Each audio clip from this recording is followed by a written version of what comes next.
So, according to a recent data report from Fitch Ratings and a news article that I came across from Ground News, basically what came across from this report is that there is a record number of auto loan delinquencies in America.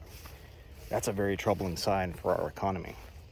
The fact that auto loans now are at, it was like 6.5% from the latest report, of 6.5% of total subprime loans in America, car loans, had missed payments. That's a high percentage. 6% may not seem that much, but it's a lot for subprime loans. It's a very troubling sign in our economy these days. What does that show? That shows that the American borrower is stretched to the limit. They can barely make up with their financial loan obligations.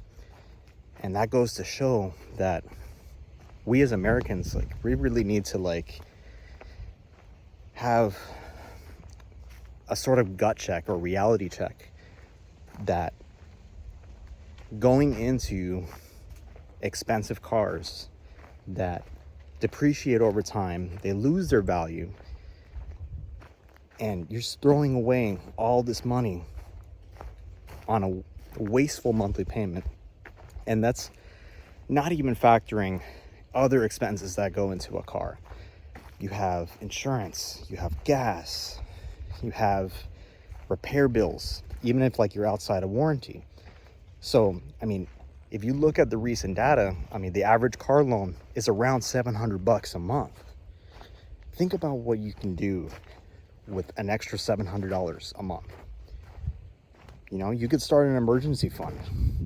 If you didn't have a car loan, what would you do with an extra $700 a month?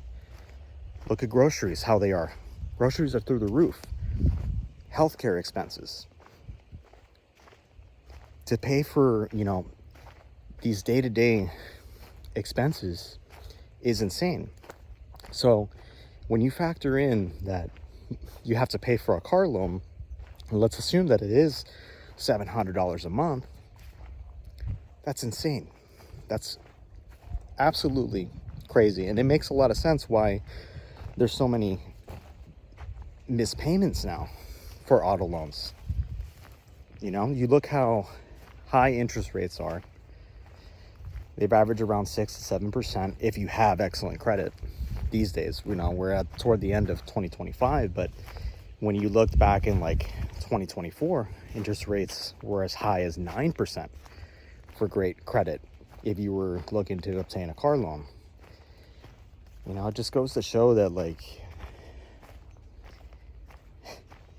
people, you got to live on less than what you make. People are so concerned about buying the fanciest car in the lot to impress people that really don't care about our own personal life. It's just I feel like people are pressured to go into these products, into these nice cars to impress others. Is it worth it? Is it worth throwing away an extra $700 a month to do that?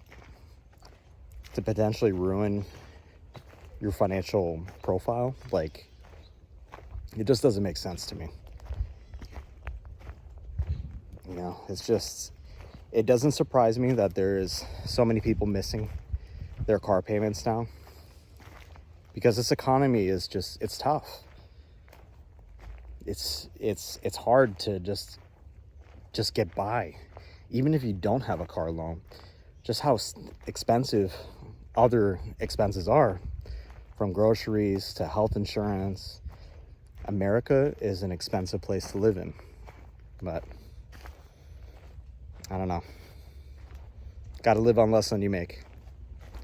If you have any other expenses that are controllable, monthly payments on a credit card, and you got to pay that off. Just literally whatever you charge, just pay it off each month so you don't get hit with interest. You know, it's just like, now is the time to really have these discussions on, you know, that it's okay to drive a beater car. It's like, no one's gonna care. No one's gonna care what you drive. You know, I'm so glad that I still drive a 10-year-old Subaru that is completely paid off, because I can tell you this, in this economy in 2025, I would not want to have a $700 car payment each month. It's just too insane. But that's my thoughts on that. Catch you on the next video.